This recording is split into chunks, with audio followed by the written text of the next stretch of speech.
Hello my dear students, today we are going to discuss the question answers of the chapter The Great Uprising.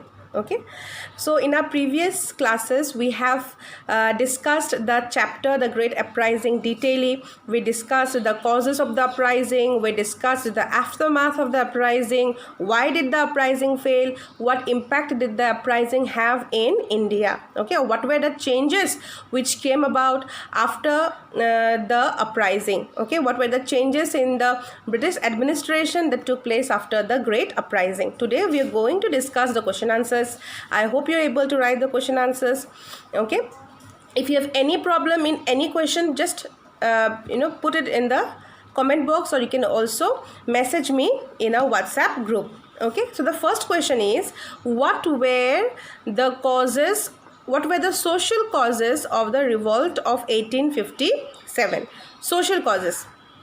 Okay, now what were the social causes for the revolt of 1857 or for the Great Uprising? First of all, after the British East India Company established its administrative control in India, it brought about certain social changes. Okay, so there were some evil practices which were prevalent in India, like the sati system, the child marriage, and also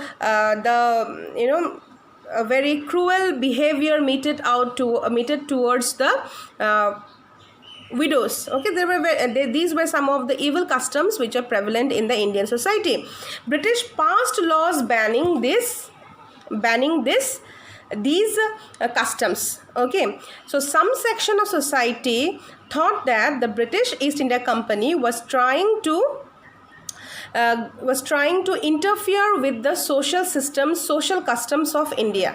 Okay, am I clear? So when the British East India Company banned some of the evil practices which was prevalent in the Indian society, some sections of the Indian people, they thought that the British East India Company was trying to interfere, was trying to change the social structure, the social rules, regulations, the social norms of the Indian society. Okay, another social reason was the discrimination faced by the Indians. Okay, Indians were discriminated, they were marginalized in their own country. Okay, so for example, the Indians were not allowed to travel in the first class compartments of the trains. Okay, and they were also denied promotions, opportunities to grow professionally. Okay, Indian sepoys could not go beyond the position of a subedar. Indian sepoys were paid less. Okay, however educated an Indian might be, he won't get promotions, he won't get opportunity to grow professionally. Okay, so these were some of the discriminations, social discriminations faced by the Indians, and hence the Indians were angry with the British officers. All right, they were angry with the British East India Company. Okay, these were the social causes for the revolt of 1857 or the Great Uprising. Okay, now next question is,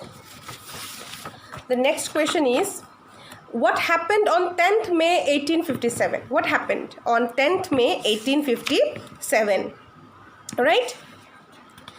On 10th May 1857, the sepoys, the soldiers from Delhi, they raised the banner of revolt. Okay, the sepoys from Meerut,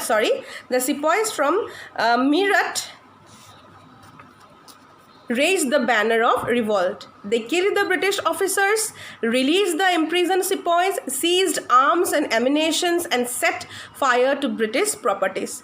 This was the beginning of the biggest armed resistance since the establishment of the Company Raj. So after Mangal Pandey was hanged, okay, on 8th April 1857, there was a mass outrage. All right, a mass revolt by the sepoys of Meerut. All right, yes or no? And on 10th Meerut, what did these sepoys from Meerut do? They raised the banner of revolt. Okay, the revolt of 1857 or the Great Uprising started. They killed British officers, released the imprisoned sepoys, seized the arms and ammunition, and set fire to British properties. This was the beginning of the biggest armed resistance against the establishment of Company Raj. Okay. The next question is, discuss the spread of revolt of 1857. Write a note on the outbreak of the revolt in Lucknow. Okay. How did the revolt of 1857 spread? We all know that the revolt of 1857 was started by the sepoys in Meerut. Then slowly the sepoys marched ahead to Delhi, and as a result it spread to other northern Indian states like Jhansi, Lucknow, Bareilly, Gwalior, Faizabad, etc. Yes, it was a mass revolt. Almost all the people, all Indians belonging to all the sections, rich or poor, directly or indirectly participated in the revolt. All right. Many civilians also joined the revolt. Okay. And those people who could not directly join the revolt, what did they do? They provided shelter and food for the sepoys who were revolting. Okay. Now what happened in Lucknow? In Lucknow, the residency was the scene of major battles. So the residency was the place where the outbreak was, the impact of the outbreak was maximum. Okay, on 31st May 1857, the sepoys laid siege on the residency. The British soldiers inside the residency held on for more leaders. The British soldiers who were inside the residency had to wait for more soldiers to come in so that they could be protected or they could be rescued from the residency. Now, who were the leaders of the revolt in Lucknow? Begum Hazrat Mahal, and she was assisted by Maulavi Ahmadullah Shah. The next question is, write the features of the Act of 1857. So, what is the Act of 1857? After the British East India Company was able to suppress the revolt of 1857 or the Great Uprising, they passed an act. Okay, the name of the act was the Act of 1858. All right. Yes, and what were the features of this act? The most important and the first feature of this act is that after this act, the administrative power of the British East India Company, okay, was transferred to the Queen of England. It was transferred to the Crown of England. So the British East India Company had no administrative power, no administrative control in India. Rather, India's administrative control was transferred to the Crown, okay, Crown of England. Another important feature is that the British cabinet was appointed to manage affairs in India. He was called the Secretary of State. A minister from the British cabinet was appointed to manage the affairs in India, and he was called the Secretary of State. He was to be assisted by the advisory body called the Indian Council. The Secretary of State was responsible to the British Parliament. Okay, so the Secretary of State was the representative of the British Parliament in India. Okay. The Act of 1858 also made changes in the functioning of the government in India. The government of India would be headed by the Governor General, and he was given the title of Viceroy. Okay, so British Parliament will be represented by the Secretary of State, and the Queen will be represented by the Viceroy. Okay, so this was the title given to the Governor General. So the Viceroy will represent the Queen. Now the administrative control, okay, the control over India was transferred to the British Parliament. Okay, British government in England.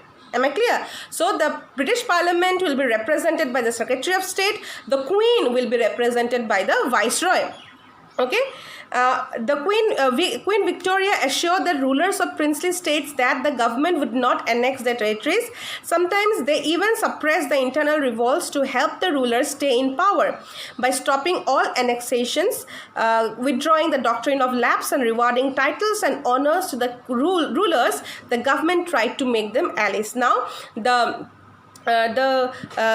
Queen of England, Queen Victoria, she tried to make friends. She tried to she tried to appease the ruling class of India. All right. She promised to the princely states and the kings and the princes that that they will not annex any other territories further. Okay, they will not take up annexations, they will not annex any territories from then. Okay, and they will also help them to suppress internal revolts, if any. Okay, in order to make friendship with the kings and the princess. She offered them titles. Okay, she offered them titles and honors. All right. And the next feature is that the queen promised not to interfere with the social norms of India, with the social and religious beliefs of India. All right. And lastly, the British started the divide and rule policy. You see, we have already discussed these question and answers very clearly while I was explaining you the chapter. Okay, please go through the video. If you have any problem related to the video, or unable to download or process the things, or maybe see the video, please let me know. I'll definitely help you out. Okay, thank you.